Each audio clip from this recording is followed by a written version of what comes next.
कहानी की शुरुआत होती है और हम एक कपल को देखते हैं जिन्होंने नोटिस किया कि उनके सभी नेबर्स अपने घर को इस तरह छोड़कर जा रहे थे जैसे यहाँ की दुनिया खत्म होने वाली हो। जेसन बाहर निकलकर देखता है तो दूर दूर तक उसे अफरा तफरी दिखाई देती है। उसे तो खुद भी नहीं पता था कि क्या हो रहा है, लेकिन एहतियात के तौर पर वो सबकी तरह अपनी फैमिली को लेकर शहर छोड़ने का फैसला करता है। आधे रास्ते में ये लोग पहुँचते ही हैं कि नोटिस करते हैं कि सभी लोग जो अभी इस शहर से बाहर जा रहे थे वो वापस मुड़ कर आ रहे हैं। इसी वजह से जेसन की फैमिली ट्रैफिक पे फंस जाते हैं। कुछ ही देर में ये लोग नोट करते हैं कि शहर की तरफ जाने वाली सड़क को पूरी तरह मिलिट्री ने ब्लॉक कर दिया था। कुछ ही देर में यहाँ पर हेलीकॉप्टर्स मंडलाने लगते हैं और हेलीकॉप्टर्स में ये ऐलान किया जाता है कि अचानक शहर में अजीब इन्फेक्शन फैल गई थी, जो इन्फेक्शन शहर के हर इंसान को हुई है। और अब सभी से ये रिक्वेस्ट की जा रही है कि सभी अपने अपने घरों में वापस लौट जाएं। जेसन को अब समझ आया कि उनके शहर को आइसोलेट कर दिया गया है, यानी बाकी शहरों से उनका राब्ता और रास्ता खत्म कर दिया गया है। वो लोग ये सब सोच ही रहे थे कि इतनी ही देर में आसमान से एक पत्थर जैसी चीज गिरती है और यहाँ पर धुएं का एक बादल बना देती है। थोड़ी ही देर बाद आसमान में फाइटर जेट्स गुजरने लगते हैं। जेसन और उसकी फैमिली देखती है कि ये जेट्स शहर में जाकर धमाके करते हुए पूरे शहर को तबाह कर रहे थे। जेसन की वाइफ बेथ समझ गई कि मिलिट्री इस शहर के लोगों को खत्म करना चाहती है, ना कि बचाना। अगर ये लोग गार्ड्स की बात मानते हुए अपने घर वापस चले जाते तो मारे जाते। शहर को पूरी तरह तबाह करने के बाद जेट्स सड़कों की तरफ आ जाते हैं, जिनको देखते हुए अपनी जान बचाने के लिए बेथ अपनी फैमिली को लेकर ऊपर पहाड़ी की तरफ भागने लग जाती है, जहाँ पर एक स्कूल उसे नजर आया था। बेथ की हाजिर दिमागी और इनके यहाँ से भाग जाने की वजह से ये लोग जेट्स के धमाके से बच जाते हैं। इससे पहले कि जेट्स इन्हें भी नोटिस कर लेते, ये लोग जल्दी से एक बंकर डोर को तोड़ते हुए बंकर के अंदर छुप जाते हैं। बंकर का डोर बहुत ज्यादा हैवी था, जिसे इन लोगों ने बंद तो कर लिया, लेकिन अब इन्हें समझ नहीं आ रही थी कि शहर में ऐसा कौन सा वायरस फैला है जिससे सारे ही इन्फेक्टेड हो गए हैं। फिर जेसन उससे कहता है, अभी टेंशन मत लो, शुक्र करो कि अभी के लिए हमें एक शेल्टर मिल गया है। जेसन और बेथ इस पूरे बंकर को देखने लग जाते हैं। बंकर के अंदर बहुत सा खाना था, लेकिन सारा ही एक्सपायर्ड था।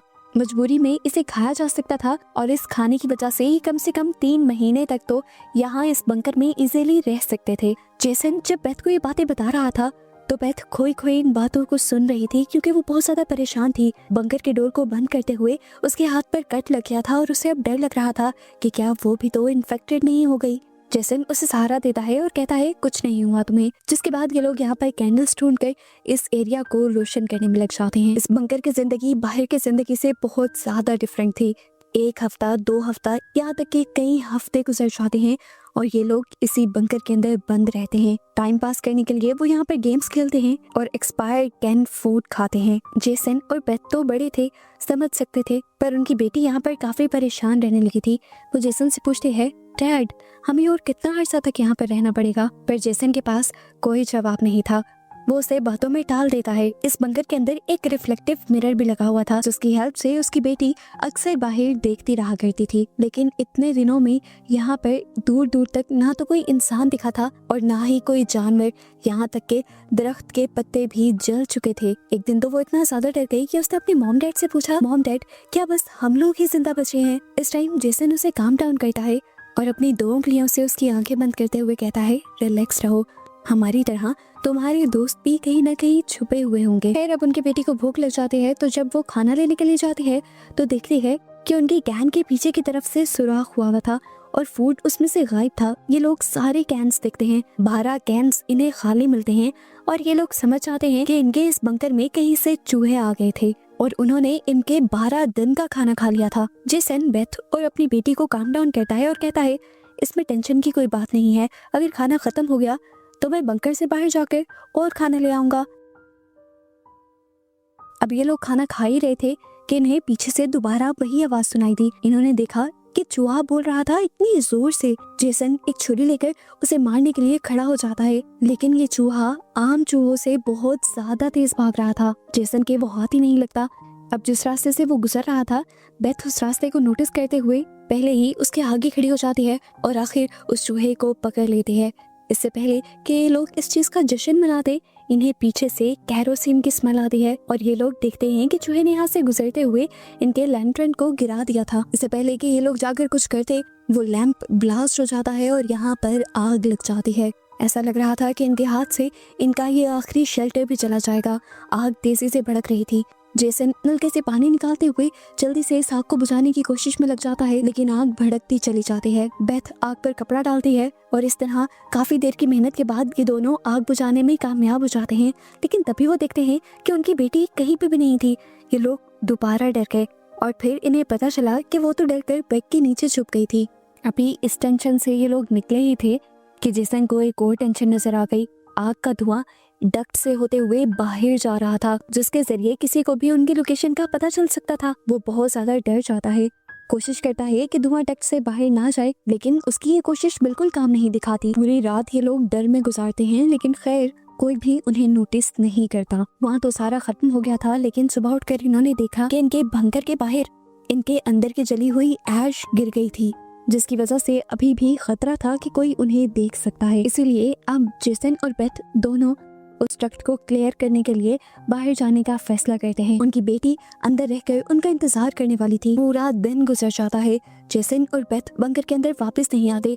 उनकी बेटी और भी ज्यादा परेशान होती है। दिन में कई मर्तबा उसने रिफ्लेक्टिव मिरर से देखा था कि उसके मॉम डैड इर्द गिर्द ही काम कर रहे थे। अब भी जब उसने रिफ्लेक्टिव मिरर से बाहर देखा तो उसके डैड काम कर रहे थे और पीछे जंगलों से कोई शैडो उनकी तरफ बढ़ रहा था। वो चिल्लाई अपने डैड को बचाने के लिए और उस मॉन्स्टर के बारे में बताने के लिए, पर उसके डैड उसकी आवाज सुन ना पाए और मजबूरन वो अपने मॉम डैड की टेंशन में इस बंकर से बाहर निकल आई। बाहर आने पर तो उसे अपने दोनों मॉम डैड नजर नहीं आ रहे थे। वो डर गई कि कहीं मॉन्स्टर ने उन्हें पकड़ तो नहीं लिया। वो इधर उधर अपनी मॉम डैड को चिल्ला चिल्ला कर ढूंढ ही रही होती है कि एकदम से दो हाथ उसे पीछे से खींच लेते हैं। ये उसकी मॉम थी जो उसके मुंह पर हाथ रखे हुए थी और उसके डैड भी यहीं पर थे।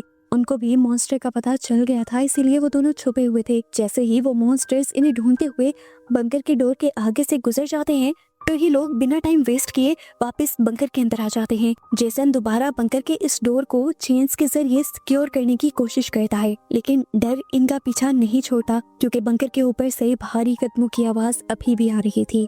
बेथ की बेटी तो डर कर रोने लग जाती है और बेथ उसे समझाती है, देखो कुछ नहीं होगा, जब तक हम अंदर हैं हम सेफ हैं। जेसन भी अब अपनी बेटी को बेकाबू देखते हुए उसके पास आता है और अपने पहले वाले ही अंदाज में अपनी 2 उंगलियों से उसकी आंखें बंद करते हुए उसे समझाता है कि देखो हमारी आवाजें उन्हें अट्रैक्ट कर सकती हैं। समझो कि हमने अगर कोई भी आवाज निकाली तो हमारी जान चली जाएगी, इसीलिए रिलैक्स रहो और खामोश हो जाओ। एकदम से उन्हीं कदमों की आवाज दोबारा से और तेज हो जाती है और ये कदम वेंटिलेशन डक्ट के ऊपर से होते हुए बंकर के डोर के पास आकर रुक जाते हैं। अब इन्हें डर लगने लगा था। जेसन के भी माथे पर पसीना चमक आया था। एकदम से अब इनके बंकर का डोर जोर जोर से बजने लग जाता है। नीचे से चेन्स भी टूटने लग जाती हैं, जिसका मतलब था कि उन मॉन्स्टर्स को इनके इस शेल्टर का पता चल गया है और वो किसी भी वक्त अंदर आकर इनके ऊपर हमला कर देंगे। इससे पहले कि आखिरी चेन भी टूट जाती और खुल जाती, बेथ चेन से लटक कर इस बंकर को अपने वजन से बंद करने की बेइंतहा कोशिश करती है, लेकिन उन मॉन्स्टर्स की ताकत इनसे कहीं ज्यादा थी। बेथ के लटका होने के बावजूद ये लोग बंकर का डोर खोल लेते हैं और बाहर से इन्हें 2 ग्रीन चमकती हुई आईज दिखाई देती हैं। इससे ज्यादा ये लोग कुछ नहीं देख पाते।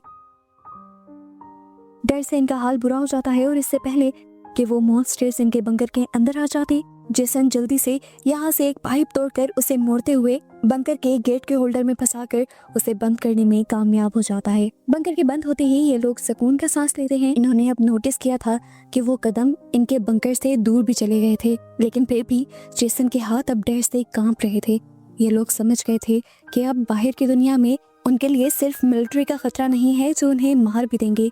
बाहर की दुनिया अब मॉन्स्टर्स से भी भर चुकी है और यहाँ सरवाइव करना शायद पहले से कहीं ज्यादा मुश्किल हो गया है। अब इन्हें ये भी डर था कि एक मर्तबा उन मॉन्स्टर्स को इनका ये बंकर दिख गया है तो वो बार बार यहाँ पर आएंगे। और दूसरी बड़ी बात, आजकल इनके बंकर के अंदर और भी ज्यादा चूहे आने लगे थे, जिसकी वजह से इनका खाना भी खत्म होता जा रहा था।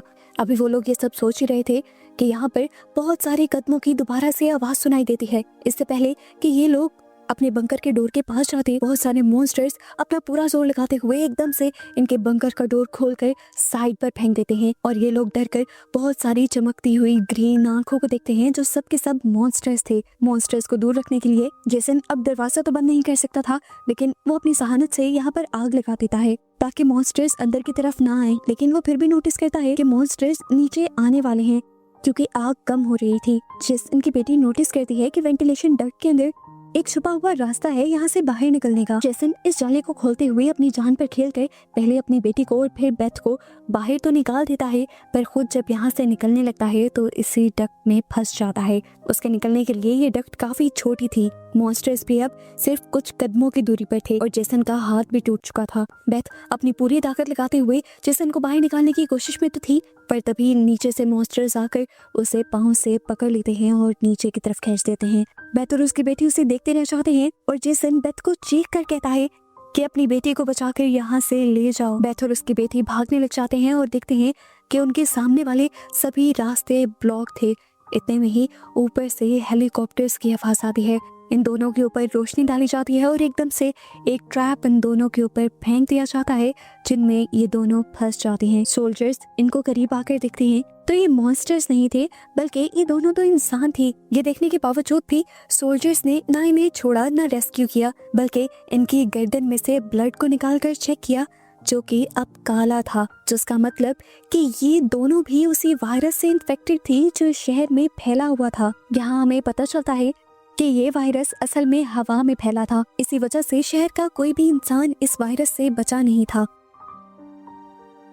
इस वायरस को खत्म करने की या इससे बचने की कोई और मेडिसिन भी नहीं थी। ये इंसान वो वायरस आगे ना फैलाए, इसीलिए मिलिट्री को बस ये ऑर्डर दिया गया था कि जिस भी इन्फेक्टेड इंसान को देखा जाए उसे वहीं पर मार दिया जाए। ऐसे ही सोल्जर्स इन दोनों को भी मारने का फैसला करते हैं। बेथ गुस्से में चिल्लाने लग जाते हैं और हम पहली मर्तबा उसका बदला हुआ यानी मॉन्स्टर वाला रूप देखते हैं। उसकी पूरी मुंह की वेन्स खाली पड़ चुकी थी और आंखें भी उसकी भयानक दिख रही थी। इससे पहले कि यहाँ पर कुछ भी होता, बेथ अपने सामने खड़े हुए सोल्जर के नेक से खून निकलता हुआ दिखती है। पता चलता है कि पीछे से उसके ऊपर हमला करने वाला जेसन था, जो उस टाइम उन मॉन्स्टर्स से तो बच रहा था, लेकिन खुद अब वो मॉन्स्टर बन चुका था। उसे देखते ही बाकी सारे सोल्जर्स उसके ऊपर धड़ाधड़ फायर करने लग जाते हैं और आखिर वो मारा जाता है। लेकिन उसका ये सेक्रीफाइस जाया नहीं गया था। इस टाइम में पीछे से बेथ अपनी बेटी को बचाकर यहाँ से भगा गई थी। अब हम इन दोनों को अंधेरे में छुपा हुआ देखते हैं। बेथ पूरी तरह एक मॉन्स्टर बन गई थी और ये देखकर उसकी बेटी रोने लगी थी। इन दोनों को ही ढूंढते हुए एक सोल्जर अब इनके सामने आ जाता है और उसे देखकर बेथ की बेटी गुस्से में आ जाती है। गुस्से में आते ही उसके अंदर का भी मॉन्स्टर बाहर निकल आता है। उसके मुंह की भी वेन्स काली पड़ जाती हैं और वो भी भयानक मॉन्स्टर में बदलते हुए उस सोल्जर को मारने पर तुल जाती है।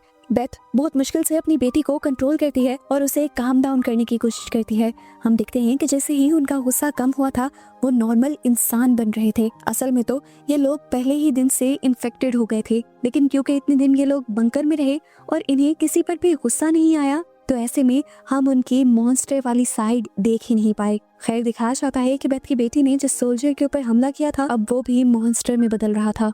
उसको इग्नोर करते हुए बेथ और उसकी बेटी वापस जेसन के पास जाते हैं, जो इतनी सारी गोलियां लगने के बावजूद अभी जख्मी था और मरने वाला था। वो एक आखिरी मर्तबा अपनी बेटी की आंखों को अपने स्पेशल वे में बंद करता है और उसके बाद मर जाता है। अभी ये लोग जेसन को दिल भरकर देख भी नहीं पाए थे कि इन्हें एक और हेलीकॉप्टर की आवाज सुनाई दी। हेलीकॉप्टर लाइट्स के जरिए यहाँ पर लोगों को ढूंढ रहे थे। बेथ अपनी बेटी को लेकर बचाने के लिए यहाँ से भगाने लग जाती है और इन्हें फाइनली इसी शहर में एक और अंडरग्राउंड बंकर मिल जाता है, जिसके अंदर ये दोनों चले जाते हैं और यहाँ पर इन्हें बेथ की बेटी का एक दोस्त दिखाई देता है। वो इन्हें लेकर एक ऐसे बंकर के अंदर जाता है जहाँ पर उन जैसे ही बहुत सारे और सर्वाइवर्स थे। इन सभी लोगों को अपनी जान बचाने के लिए छुपकर इन बंकर्स में रहना पड़ रहा था। ये सभी लोग जानते थे कि ये लोग मॉन्स्टर बन चुके थे, लेकिन वक्त से पहले मरना इन सबको ही मंजूर नहीं था। बेथ और उसकी बेटी भी इन लोगों के साथ ही रहने लग जाते हैं और इन्हीं सबको दिखाते हुए ये मूवी यहाँ खत्म हो जाती है।